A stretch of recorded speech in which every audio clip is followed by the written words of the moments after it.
Hay un problema serio cuando un sistema de inteligencia artificial te explica por qué ha tomado una decisión. Casi nadie comprueba si esa explicación es realmente buena. Y esto no es un detalle técnico menor, es un fallo que puede hacer que confiemos en máquinas que nos están contando mentiras. Espera. Antes de nada, ¿por qué una IA necesita explicar nada? Yo le pido un resultado, me lo da, y ya. ¿No es eso suficiente? Buena pregunta. Imagina que vas al médico y te suelta, tienes que operarte. ¿Le dirías vale, gracias sin pedir ni una justificación? No. Querrías saber en qué se basa, qué ha visto porque llega a esa conclusión. Pues con la IA es igual. Cuando un algoritmo decide si te conceden un préstamo, si una radiografía muestra algo preocupante o si un coche autónomo debe frenar, no basta con que dé el resultado, necesitas saber qué le ha llevado a esa conclusión. De ahí nace la XAI, la inteligencia artificial explicable, sistemas que no solo deciden, sino que dan razones de sus decisiones. Vale, eso lo entiendo. Pero entonces, ¿qué ha pasado con la evaluación de esas explicaciones? ¿Es que no se hace? Pues resulta que un grupo de investigadores ha revisado el campo y ha encontrado un agujero enorme, las explicaciones se evalúan mal o directamente no se evalúan. Y para demostrarlo usan un sistema llamado DetoxAI. ¿DetoxAI? Eso suena a app de desintoxicación, como dejar el azúcar o el móvil. Casi, pero no. DetoxAI es un sistema de reconocimiento de imágenes, de esos que miran una foto y dicen qué hay en ella. Pero tiene dos habilidades especiales. La primera, está diseñado para detectar sesgos. Un sesgo en una IA es un error sistemático contra ciertos grupos. Por ejemplo, un sistema de reconocimiento facial que falla más con caras de piel oscura que con piel clara. No es un fallo aleatorio, es un patrón, y suele venir de los datos con los que se entrenó el sistema. DetoxAI sirve para señalar ese tipo de problemas en imágenes. Vale, y has dicho que tiene una segunda habilidad. ¿Cuál es? Que puede desaprender conceptos. Esto es como borrar de la red neuronal la información sesgada. Imagina que la red ha aprendido a asociar ciertas características con una etiqueta equivocada porque los datos de entrenamiento estaban contaminados. Pues DetoxAI tiene la capacidad de eliminar ese conocimiento, de hacer que la red olvide esa asociación. Como cuando tienes que desaprender un mal hábito, ya no basta con saber que está mal, tienes que conseguir que tu cuerpo deje de hacerlo. Entonces, ¿cuál es el problema? Si el sistema detecta sesgos y puede desaprenderlos, parece una herramienta muy útil. El problema es que cuando DetoxAI explica por qué ha clasificado una imagen, o por qué ha detectado un sesgo, nadie verifica si esa explicación es fiable. Puede que la explicación sea muy bonita, pero que no refleje lo que la red realmente hace por dentro. Y eso es peligroso porque acabas confiando en algo que quizá no significa nada. O sea, es como un alumno que da la respuesta correcta en un examen, pero con un razonamiento inventado. Si el profesor nunca le pide que justifique sus pasos, no sabrá si lo ha entendido de verdad o si ha tenido suerte. Exacto, esa analogía es perfecta. Y el punto central de este trabajo es justamente ese: si no evaluamos las explicaciones, no sabemos si son útiles o engañosas. Pueden incluso darnos una falsa sensación de seguridad, como un médico que te da un diagnóstico con una justificación muy convincente, pero resulta que nadie ha comprobado jamás si sus justificaciones tienen base real. Al final, la conclusión en una frase: una explicación que no se evalúa no es una explicación, es un cuento. Y una parte importante de ese trabajo es que proponen una forma concreta de hacer esa evaluación, la evaluación human-grounded. Suena muy técnico pero es muy simple, que personas reales juzguen si una explicación tiene sentido, en lugar de comprobarla solo con matemáticas. ¿Personas reales? ¿Y cómo juzga una persona la explicación de una IA? No me imagino a alguien sentado en un laboratorio diciendo, me convence, o, no me convence. Pues más o menos eso, pero con un experimento bien diseñado. Mira, pongamos un ejemplo concreto. Un sistema clasifica una imagen y dice, esto es un perro. Para explicar por qué señala los píxeles que le han importado, las orejas, el hocico, la textura del pelaje. Eso es la explicación. Pues la evaluación human-grounded consiste en enseñarle esa imagen con los píxeles marcados a un grupo de personas y preguntarles, ¿tiene sentido que esas zonas sean la razón por la que se ha clasificado como perro? Pero eso es muy subjetivo. Cada persona puede opinar una cosa distinta. Unos dirán que las orejas importan, otros que el hocico. Claro, por eso no se pregunta a una sola persona, se hace con muchos participantes y se mide el acuerdo entre ellos. No es la opinión de uno, es la tendencia de muchos. Y aquí vuelve la analogía del profesor de antes, no basta con que el alumno dé la respuesta correcta en el examen, hay que pedirle que explique su razonamiento y ver si convence. Con la IA es lo mismo, la explicación tiene que convencer a un humano, no solo ser técnicamente correcta. O sea, es como un jurado evaluando si el razonamiento de la máquina tiene sentido. Y si el jurado no lo entiende, la explicación no sirve. Exacto. Y esa es la conclusión de este bloque: una explicación que nadie entiende no es una explicación, por muy elegante que sea matemáticamente. Si las personas que tienen que confiar en ella no la comprenden, es como un libro escrito en un idioma que el lector no habla. Técnicamente es un libro, pero cumple su función igual que si fuera papel en blanco. Pero hay otro problema, y este es más traicionero todavía. Imagina que un sistema de IA aprende a hacer algo muy bien, lo explica perfectamente todo correcto. Y de repente un día, empieza a fallar. No porque se haya roto, sino porque el mundo a su alrededor ha cambiado. ¿El mundo cambia? ¿A qué te refieres con eso? Una IA trabaja con datos, no con el tiempo meteorológico. Pues justo por eso. Los datos no son estáticos, cambian con el tiempo. A esto se le llama deriva de concepto, cuando el significado o el patrón de los datos cambia a lo largo del tiempo. Piensa en un sistema que detecta fraudes en tarjetas de crédito. Los patrones de fraude de hace 5 años no son los de hoy, los estafadores cambian sus técnicas, aparecen nuevas formas de engañar. El sistema sigue mirando los mismos datos, pero esos datos ya no significan lo mismo. Es como si consultaras el pronóstico del tiempo de la temporada pasada para decidir qué ropa ponerte hoy, los datos son reales pero están obsoletos. Vale, entiendo que el modelo se queda viejo. ¿Pero qué tiene que ver eso con las explicaciones? Yo pensaba que hablábamos de explicar decisiones. Muy buena observación. Porque no es solo el modelo el que se queda viejo, las explicaciones también. Un modelo que te explicaba por qué te denegaba un préstamo basándose en tu historial financiero puede dejar de ser válido si las condiciones económicas cambian.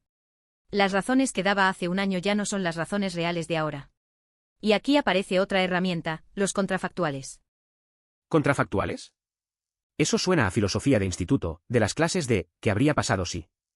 Exacto, es exactamente eso. Un contrafactual en IA es una explicación que te dice, para que el resultado hubiera sido otro, esto tendría que haber cambiado. Es como cuando llegas tarde a una reunión y alguien te dice, si no hubieras girado aquí, no te habrías perdido. No te está explicando por qué te perdiste, que está diciendo que tendría que haber sido distinto para que no ocurriera. En IA funciona igual, si el sistema te deniega un préstamo, el contrafactual te dice si tus ingresos hubieran sido un 20% más altos, te lo habríamos concedido. Eso es mucho más útil que una explicación abstracta, porque te dice exactamente qué palanca mover. Ah, eso sí que es práctico. Pero entonces, si los datos cambian, los contrafactuales también se quedan viejos, ¿no? El, si hubieras hecho X, de hace un año puede no ser válido hoy. Precisamente. Y ahí está el reto que plantea este trabajo, cómo adaptar los contrafactuales cuando los datos fluyen y cambian constantemente. No es solo que el modelo tenga que reentrenarse con datos nuevos, es que las explicaciones que damos tienen que actualizarse a la vez. Porque si sigues usando un contrafactual antiguo, le estás dando al usuario una instrucción equivocada, le dices que cambiar para obtener otro resultado, pero esa información ya no es cierta. Entonces necesitas que el modelo, los datos y las explicaciones cambien al mismo tiempo, coordinados. Eso suena complicadísimo. Es el reto de la CO-evolución, datos, modelo y explicaciones cambian a la vez, y tienen que mantener el ritmo entre ellos. Imagina 3 bailarines, los datos marcan el compás, el modelo sigue la música, y las explicaciones tienen que moverse al mismo tiempo. Si uno se adelanta o se retrasa, el baile se rompe. Y en los sistemas reales, muchas veces las explicaciones se quedan ancladas al modelo antiguo, como un bailarín que sigue bailando el paso de antes cuando la música ya ha cambiado. O sea, que el problema no es solo que la IA falle. Es que encima te explica por qué ha fallado usando razones que ya no son ciertas. Te da una explicación confiada pero obsoleta. Exacto. Y eso es casi peor que no dar ninguna explicación, porque te da una falsa sensación de comprensión. La conclusión de este bloque es simple, si los datos cambian, la explicación tiene que cambiar con ellos, y si no lo hace, deja de ser una explicación para convertirse en una excusa. Cambiando de tema por completo, hay un problema curioso con los modelos de lenguaje. Razonan de maravilla en inglés, pero en cuanto les preguntas en otro idioma, se vuelven torpes. ¿Por qué pasa eso? ¿No es la misma inteligencia la que razona? Esa es la gran pregunta, y el segundo trabajo de hoy va justo de eso. Se llama RPOPSD, pero antes del nombre vamos a la intuición. Piensa en un estudiante que aprende matemáticas con un libro de texto en inglés. Resuelve problemas perfectamente en inglés, pero cuando el examen le llega en francés se bloquea. No es que no sepa matemáticas, es que no sabe transferir lo que aprendió a otro idioma. Con los modelos de lenguaje pasa igual, han visto muchísimos más ejemplos de razonamiento en inglés que en cualquier otro idioma, así que sus habilidades de razonamiento están atadas al inglés. O sea, ¿el problema es de cantidad de datos? Si le dieras más ejemplos en francés, ¿razonaría mejor en francés? En parte, pero no es tan simple.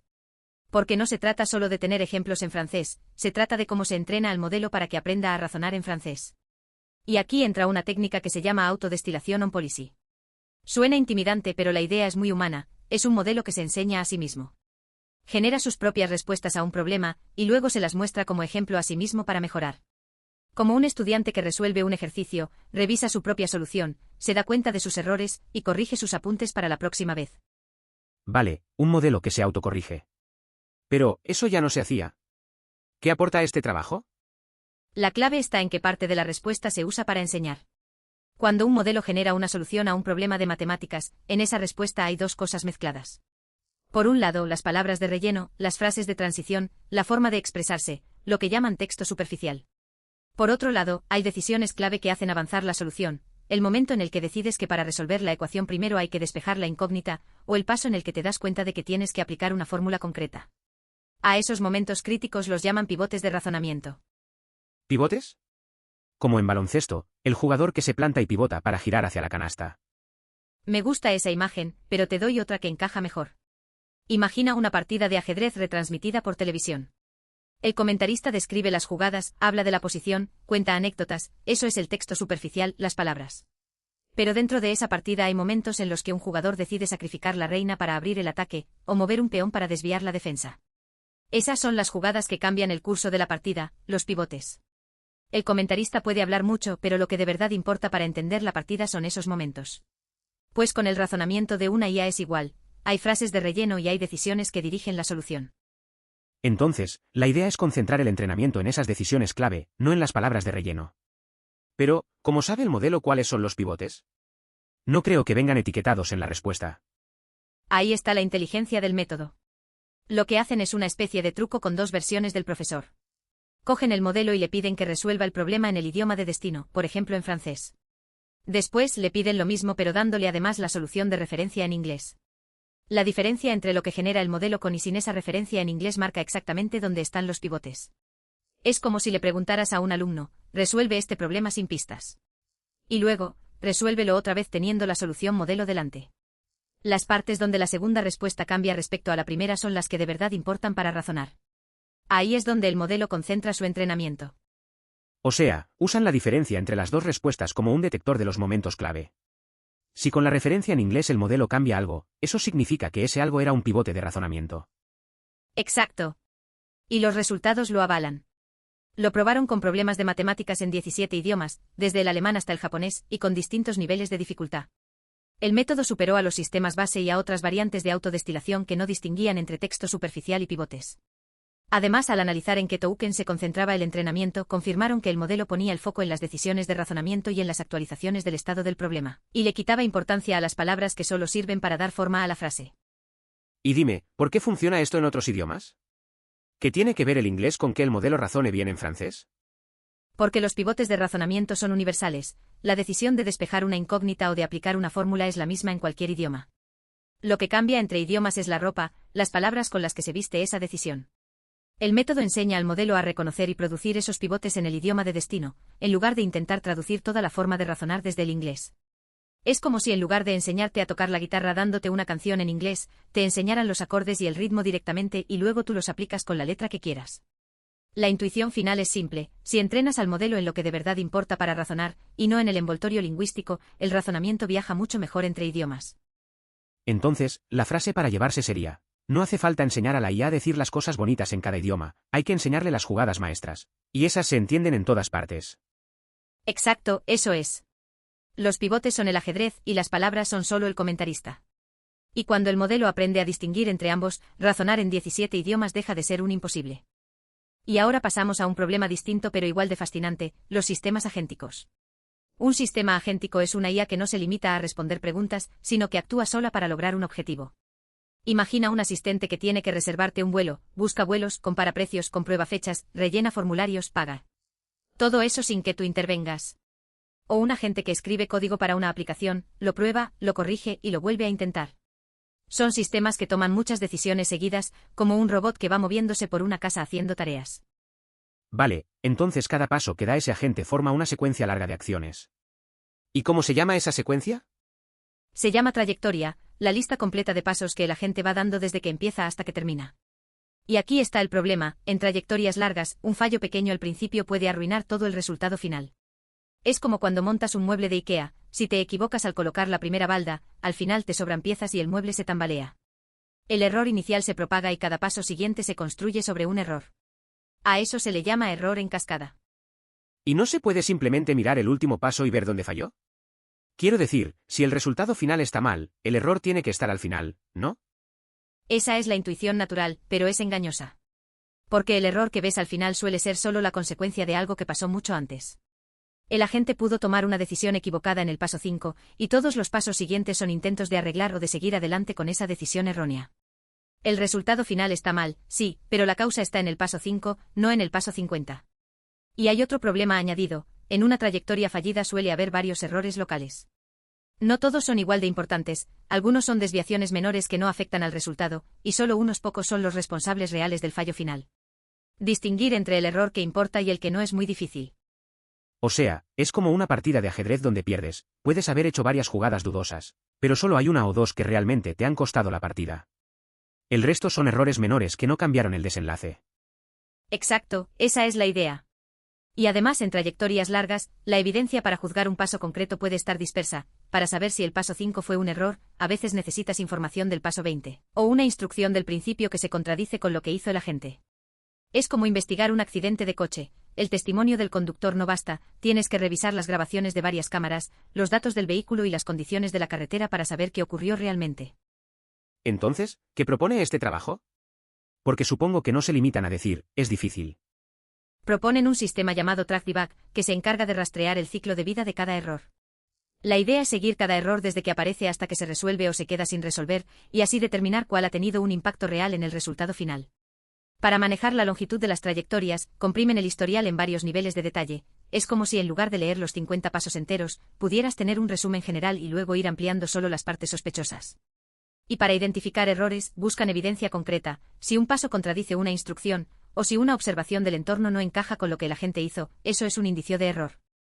O sea, no es solo decir, esto está mal, sino demostrar por qué está mal. Como un detective que no acusa sin pruebas. Exactamente.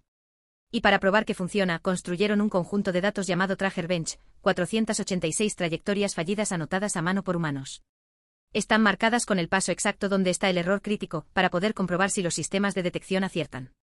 Son de dos tipos de tareas, una de uso de herramientas, como un agente que tiene que completar tareas con aplicaciones, y otra de programación, de un benchmark llamado SWE Bench Pro, donde los agentes tienen que resolver problemas reales de código en proyectos de software. Los resultados: Track Debug supera a los métodos existentes en la detección del error crítico, y además, cuando usan sus diagnósticos para mejorar el agente, este consigue completar más tareas con éxito. No es solo teoría, el diagnóstico sirve para que el agente aprenda de sus errores. Entonces, la frase para llevarse sería, en los sistemas que actúan solos, el fallo que ves no es el fallo que importa, y Track Debug es el detective que encuentra al verdadero culpable. Eso es perfecto. Y con esto cerramos el repaso de hoy.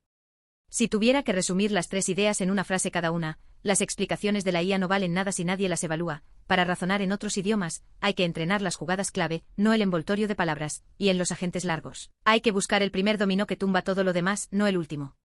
Tres problemas distintos, pero una misma lección: no basta con que la máquina haga cosas, hay que entender qué hace y por qué falla. Y para eso, la evaluación, la atención a lo esencial y la búsqueda de la causa raíz son las herramientas. Nos vamos con eso.